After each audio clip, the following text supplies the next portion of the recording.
എല്ലാവർക്കും നമസ്കാരം. ഇന്നത്തെ ടെസ്റ്റ് സീരീസിലേക്ക് സ്വാഗതം. അപ്പോൾ 10 ചോദ്യമാണ്. എല്ലാവർക്കും അറിയുന്ന പോലെ പേപ്പർ എടുക്കുക, ഉത്തരങ്ങൾ എഴുതാൻ ശ്രമിക്കുക. എന്നിട്ടപ്പോൾ നമുക്ക് അവസാനം ക്രോസ് ചെക്ക് ചെയ്ത് ഉത്തരങ്ങൾ ഡിസ്കസ് ചെയ്തതിന് ശേഷം മാർക്ക് എത്രയാണെന്ന് പറയണം. അത് കഴിഞ്ഞിട്ടാകുമ്പോൾ നമ്മൾ കട്ട് ഓഫ് എത്രയാണെന്ന് പറയും. ആദ്യത്തെ ചോദ്യം, കൂറുമാറ്റ നിരോധന നിയമം കൂട്ടിച്ചേർത്ത ഷെഡ്യൂൾ ഏതാണെന്നാണ്.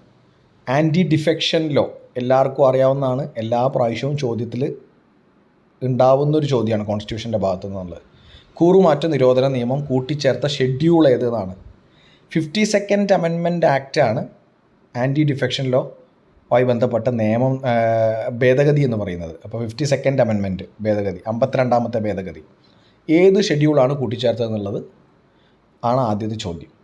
എഴുതിയെന്ന് വിചാരിക്കുന്നത്. രണ്ടാമത്തേത്,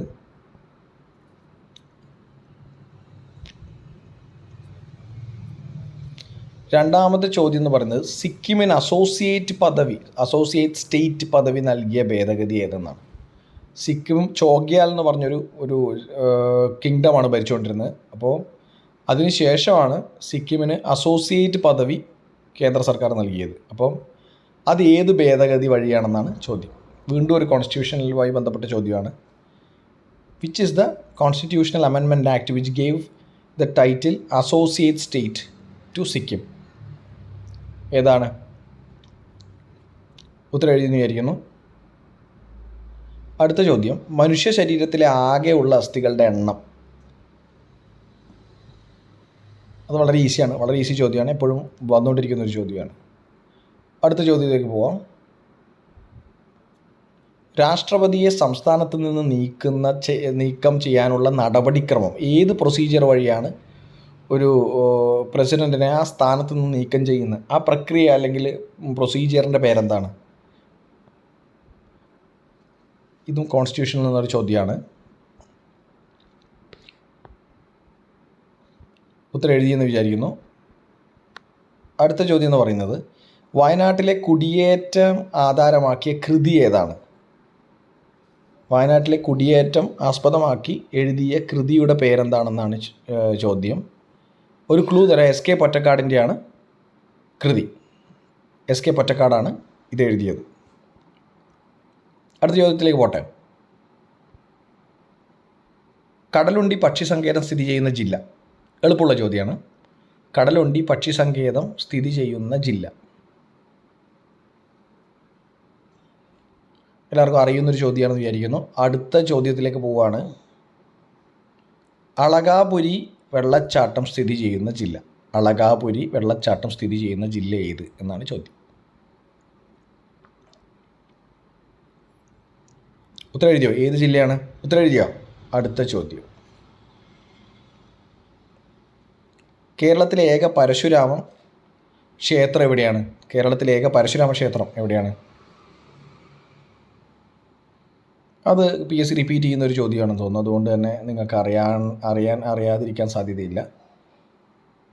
അടുത്ത ചോദ്യം,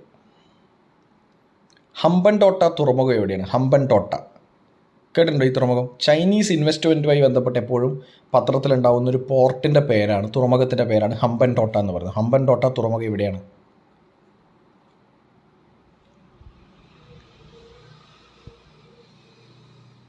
അടുത്ത ചോദ്യം, ബോർഡർ റോഡ് ഓർഗനൈസേഷൻ BRO നിലവിൽ വന്ന വർഷം, സ്ഥാപിതമായ വർഷം ഏതാണ്? ബോർഡർ റോഡ് ഓർഗനൈസേഷൻ വളരെ ഇമ്പോർട്ടൻ്റ് ആണ്. കാരണം ഇന്ത്യൻ്റെ ബോർഡറിൽ റോഡ് കൺസ്ട്രക്ഷൻ അതുപോലെ തന്നെ മോട്ടറബിൾ ഹൈവേ ഒക്കെ ഉണ്ടാക്കുന്നത് ഏത് ഓർഗനൈസേഷനാണ്? BRO ആണ്. സ്ഥാപിതമായ വർഷം ഏതാണ്? അപ്പോൾ 10 ചോദ്യങ്ങൾ കഴിഞ്ഞിരിക്കുകയാണ്. ഇനി നമുക്ക് അതിൻ്റെ ഡിസ്കഷനിലേക്ക് കടക്കാം. ബോർഡർ റോഡ് ഓർഗനൈസേഷൻ സ്ഥാപിതമായ വർഷം 1960ആണ്. 1960ആണ്. ഹമ്പൻടോട്ട തുറമുഖം എവിടെയാണ്? ശ്രീലങ്കയാണ്. ശ്രീലങ്കയിലാണ് ഹമ്പൻടോട്ട തുറമുഖം. കേരളത്തിലെ ഏക പരശുരാമ ക്ഷേത്രം എവിടെയാണ്? തിരുവല്ലമാണ്. തിരുവല്ലം.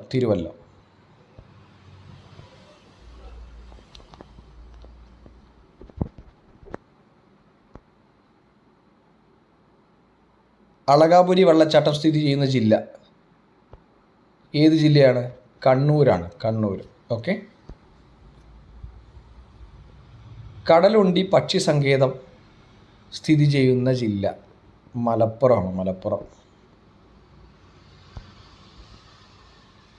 വയനാട്ടിലെ കുടിയേറ്റം ആധാരമാക്കിയ കൃതി ഏതാണ്? വിഷകന്യകയാണ്. എസ് കെ പൊറ്റക്കാടിൻ്റെ വിഷകന്യകയാണ് ആ കൃതി. രാഷ്ട്രപതിയെ സ്ഥാനത്തിൽ നിന്ന് നീക്കം ചെയ്യാനുള്ള നടപടിക്രമം ഏത്?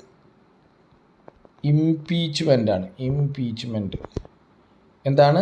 IMP ആണ്. ഇംപീച്ച്മെൻറ്റ്. ഇംപീച്ച് ചെയ്യാന്ന് കേട്ടിട്ടില്ലേ? Impeachment, IMPACH, impeachment.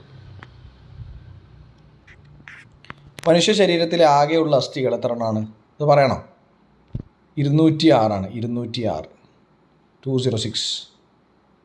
സിക്കിമിന് അസോസിയേറ്റ് പദവി നൽകിയ ഭേദഗതി. അസോസിയേറ്റ് സ്റ്റേറ്റിൻ്റെ പദവിയാണ്. അസോസിയേറ്റ് സ്റ്റേറ്റ് എന്ന് പറയുന്നത് 35 പൂർണ്ണമായും ഒരു സ്റ്റേറ്റ് എന്ന രീതിയിൽ അസോസിയേറ്റ് ചെയ്ത് ഏത് വർഷമാണ്? ഏത് ഭേദഗതിയാണ്? 36. ഇത് 35. 35